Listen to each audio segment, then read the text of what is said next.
Hello, loves. How are you?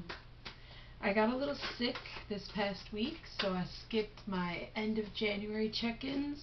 And I will be back regularly to start February off right. However, I wanted to do one quick reading for anyone who happens to watch or resonate with this video. So let's just see what happens. I know the energy seems to be shifting from good to bad a lot lately, but we will win in the end.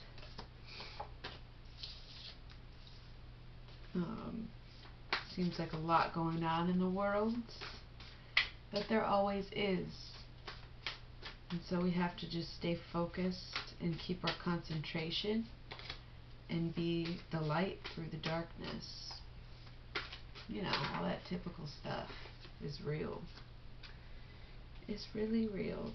So, let's see what we've got going on right now in the world, or for you, whoever is watching. Again, I'm not thinking about any sign in particular. This is just a general, collective, random kind of reading for whoever is stumbling upon this video or needs a little guidance. That's all it's here for.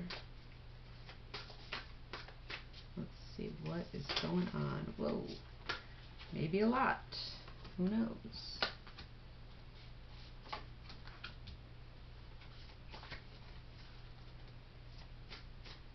Okay.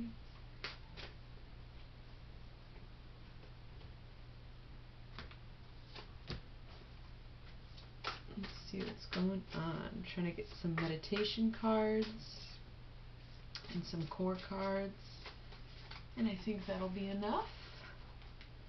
It's looking pretty good, a little mysterious. Let's see what's going on for whoever this reading is for.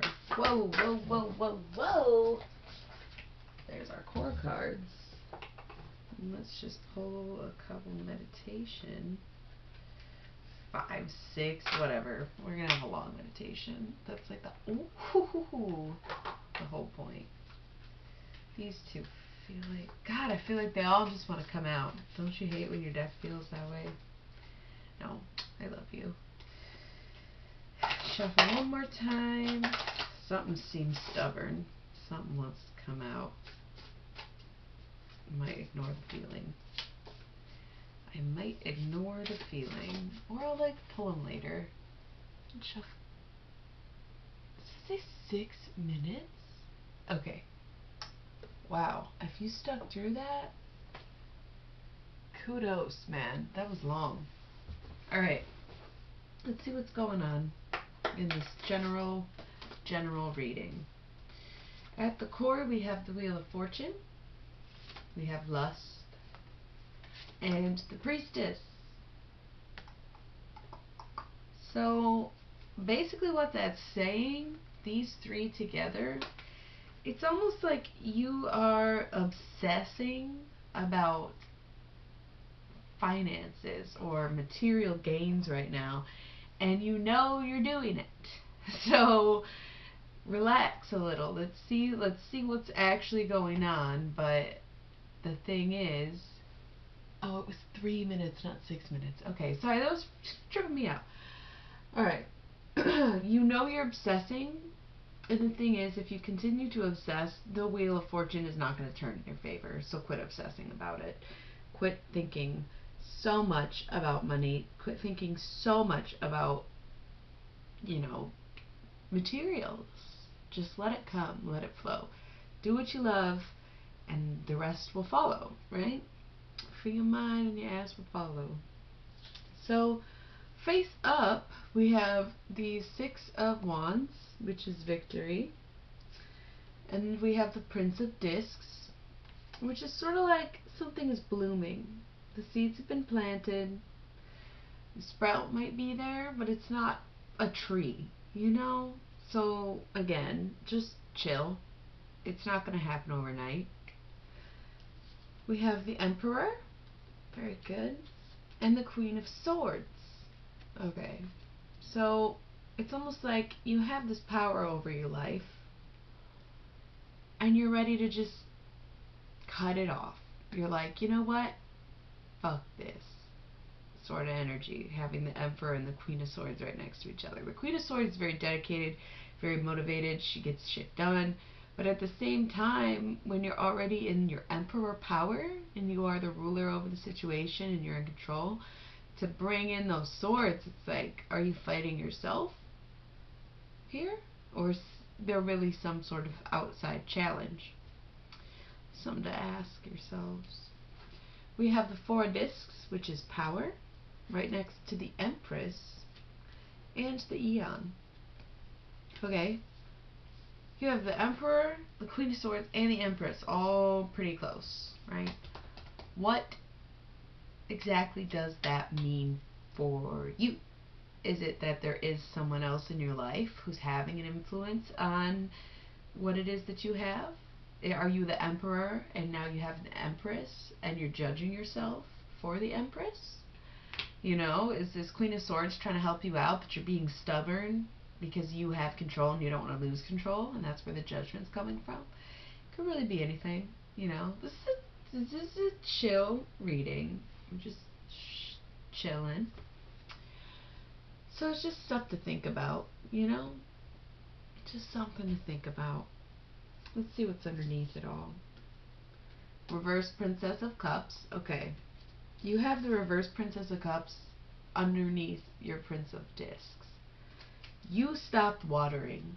You planted something, it's starting to sprout, you saw it sprouting, it wasn't a tree, you decided to abandon it.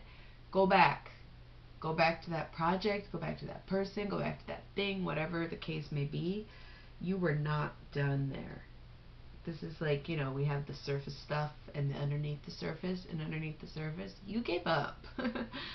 And it wasn't a good time to give up. You know, you're in the beginning phases of something and you have total control over it. It's almost like you're building an empire and you're like, yeah, but I don't want to have to build this house, so fuck the empire. And it's like, well, not exactly, you know. We have the Five of Cups, which is disappointment. The Ten of Wands, which is oppression. And the Hierophant. Okay. The Hierophant is Taurus energy. Again, with the materials and the planting. Kind of all ties in, doesn't it? You maybe bit off more than you can chew. You know, it happens to the best of us. There is a lot going on right now. It is really hard to stay focused. It's really hard to stay in the zone. But at the same time, you maybe felt the pressure of having too much in your mouth, not being able to talk, not being able to do anything about it. You just want to spit it out. Keep chewing. Keep chewing.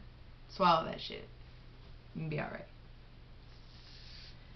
Let's see what else is going on. It's very interesting. It's like you're coming into power and you can't handle it. You better figure out how to handle it. That's all I gotta say about that. Okay, so we have the Queen of Wands. We have the Hermit. We have the Three of Wands, which is virtue. We have the Ten of Swords, which is ruin. And we have the Moon. So, if you are feeling this emotional capacity, Ten of Wands type feeling, you might be looking within and trying to figure out how to stay true to yourself during this kind of tough time. But the thing is, if you dig too deeply, you start to realize maybe it's not what you wanted, it's not what you thought it would be, and all of a sudden it's just total chaos and destruction all around you. If that is the case, where you want to like jump fields, you want to just quit whatever you're doing, do something else, you better know what's coming next. You have to decide what it is that you do want rather than just decide you know you don't want it. I think that's going to be key. Manifestation with this Moon card. Shit might be dark now, but once the light comes, what are you going to be looking at? You don't want to be looking at that Ten of Swords. You don't want to be looking at that Ten of Wands. You got to figure that shit out before it happens. So let's check out these meditation cards. I usually keep them face up, but the universal hexagram is here. And I just like keeping that one off camera. I might be superstitious. I don't really know. There's no rules about it that I've read, but I just like keeping it off camera. This is the universal hexagram. This is divine feminine, divine masculine. We have the two of discs, which is change. We have the 9 of discs, which is gain. We have the 3 of cups, which is abundance. We have the star, and we have the devil. Okay?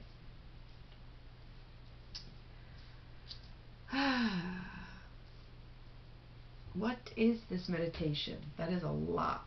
You have love, you have change, you have gain, you have abundance, you have the star, and the devil. We're talking about surprises and lack of self-control, but also a lot of beneficial stuff, but something to do with change. I know meditation. I know when I fulfill my own divinity, things will change for the better in my life if I have the self-control to let it be so. It's a pretty good meditation. I like that one. I like it a lot. Couldn't repeat it if I had to. Good thing I don't have to. You can just rewind the video if you want to hear it again. That was a good one. Alright. Let's pull a demon card. Let's see how you're doing at work, whoever this video is for. Just gonna pull a demon card. See what's up with the demons in the workplace. Ooh. Beelzebub. We got a little Beelzebub. He's a bee, just like you'd expect it to be. Let's see what Beelzebub is all about. Beelzebub, Beelzebub, Beelzebub. Okay.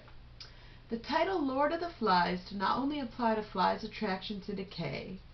Beelzebub was once thought to be a very powerful oracle because the flies were his eyes and ears. The phrase to be a fly on the wall is a perfect modern-day example of how that idea exists even now. A fly on the wall was once a servant of Beelzebub, but is now a metaphor for our desire to be an invisible listener in a room. How often do we wish to be a fly on a wall to witness someone's embarrassing or dangerous secrets?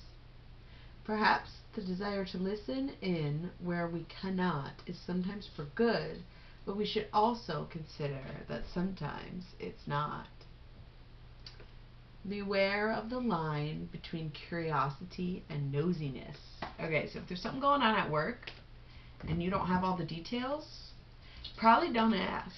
If somebody wants to talk about it, be there to listen. But if you're trying to get that information out of third party or from the higher ups or even like customers, if that's the case, like whatever's going on at work, don't ask questions. That's all I have to say about that. I hope somebody enjoyed this reading.